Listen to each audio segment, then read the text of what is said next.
Hey everyone, hope you're having a wonderful day. Well, it's the tail end of the 2023 breeding season, which means 2024 is right around the corner. So, that's what we're going to talk about today is what our future plans are here at Python Addiction. I have Callie here with me today to go over some of this with you guys, so stick around. I'm Jack, and this is Python Addiction.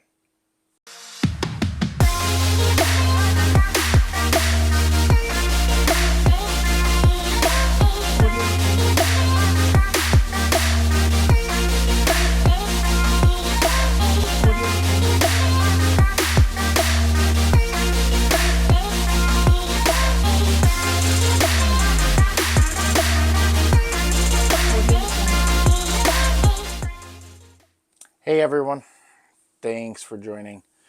Well, today we're going to talk about something that I really haven't talked about before, and that is breeding plans and how I kind of go about doing things. It's the beginning of September as I'm recording this, and I'm already thinking about what I'm going to be doing for the next season. I normally start pairing probably around the end of October, beginning of November, as my main pairing time to start getting eggs in the springtime. I also do a couple of late pairings in the spring to kind of stretch things out a little bit depending on what I'm going to be doing. But this coming up year is going to be a little bit different. I'm going to be scaling back, pun intended, some of my pairings to kind of meet the current market demand. If I end up selling out of everything, then that's going to be a good thing, and I might continue to do exactly the same level that I've did this year, or I might expand on it a little bit, but I also have to take into consideration what I have available for space. But Callie here is going to be a 100% definite on this coming year's breeding plan, as she is a girl that I've been watching grow up and become so beautiful and just exploratory and very inquisitive. And she is packed full of genes. She is a orange dream, yellow belly, pastel, Enchi, 100% het piebald, 100% het clown, and a possible het for Desert Ghost. So she's gene packed. I am still waiting on shed testing to see if the possible Desert Ghost is actually there or not. So I'm kind of keeping my fingers crossed there. But regardless, she's going to make some potentially amazing babies. And I'm not sure what I'm going to pair her with yet. So still thinking about it. I got a couple of different options. I have a visual pied male that is 100% het clown, so I could get pieds and pied clowns and mixes of a lot of different things in there. So there's that avenue. Or I could mix with my Desert Ghost boy if she proves out to be Desert Ghost, because mixing in some of the other genes with the Desert Ghost would be absolutely amazing, because my Desert Ghost boy is also 100% het pied, so I could potentially get some DG pieds out of the mix as well. But she's 1,800 grams now, so she's definitely at that weight. She's still going to continue to get fed. She probably will be over 2,000 grams by the time she actually gets paired, as I don't start any pairing until end of October, beginning of November, and I go right through the winter season when it comes to the pairing aspect of things. But she's going to be my, hopefully, crowning joy when it comes to giving me some beautiful babies come next season. But that's kind of what I wanted to discuss with today's video. is just a little bit about going through and gotta have a sip of my coffee. Sorry. You saw that ad placement, didn't you? Yeah. Thank you, Husbandry.pro. Absolutely awesome cup. Awesome software, too. But as I was saying, going through and planning things out is important when it comes to breeding. Just pairing two snakes together is not a breeding plan, and in reality, in today's day, isn't really necessary. It's one of those you should look at what's on the market, like how many normals, how many pastels, how many pinstripes. Take a look at what's available in your local area, what's available if you're doing shipping and stuff like using Morph Market like I do.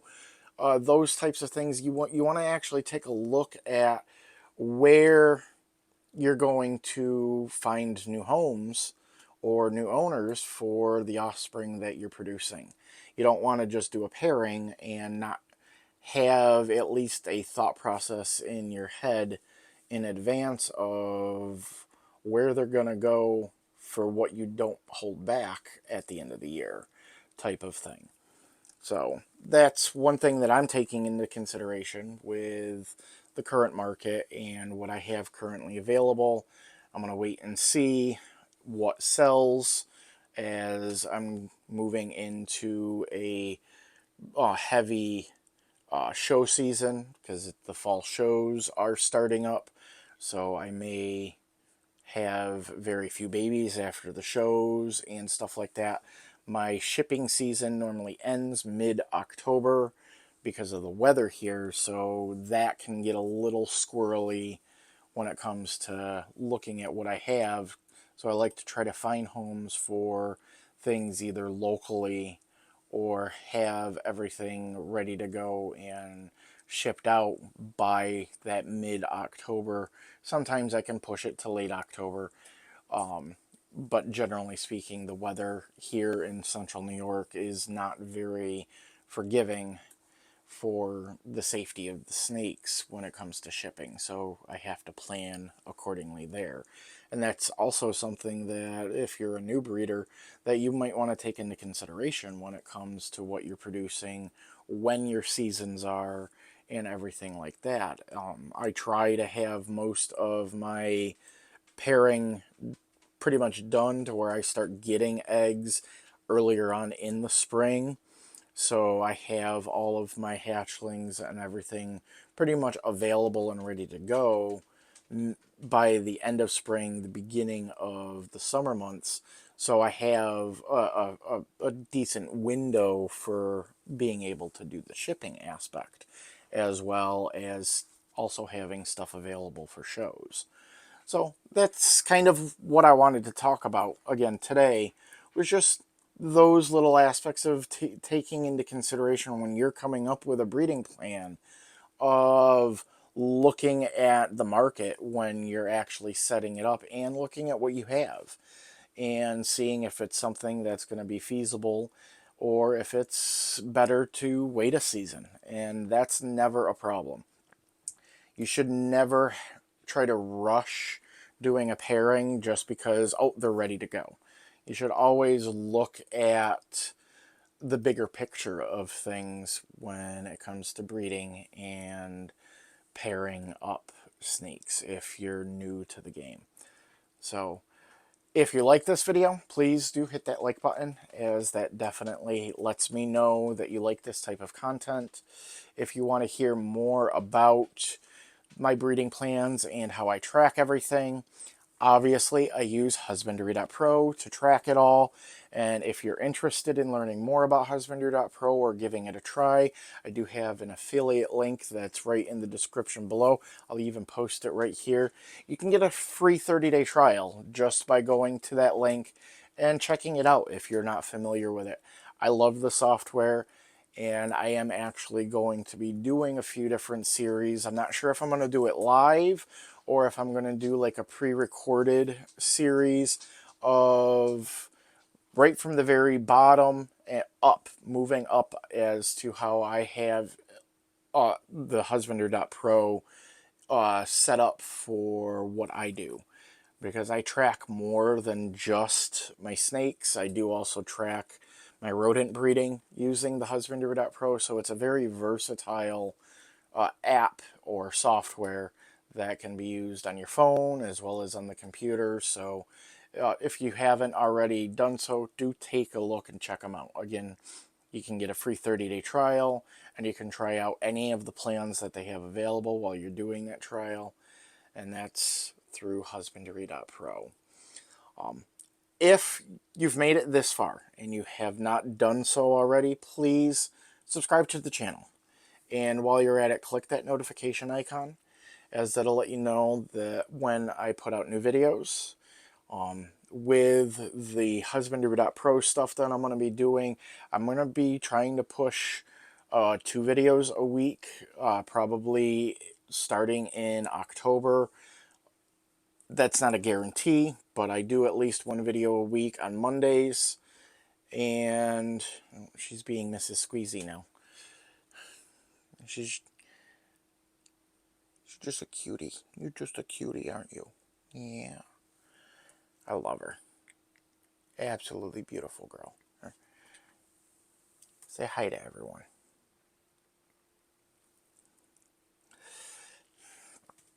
But take a minute to subscribe to the channel if you haven't done so. If you are not aware, I am running a couple of different giveaways right now. One of them is directly through my Morph Market with my push to try to get to 1,000 subscribers. So if you haven't watched that video yet, there will be a link in the description below for that video. And I'm also doing a giveaway again for anyone who follows me on Morph Market. I'm going to be giving this nice little tool rack for your reptile room away to one person who subscribes to my Morph Market page. And that link is right here, and it'll also be in the description below. So thanks again for everything, and until next time, this is Callie here. I'm Jack, and you're watching Python Addiction.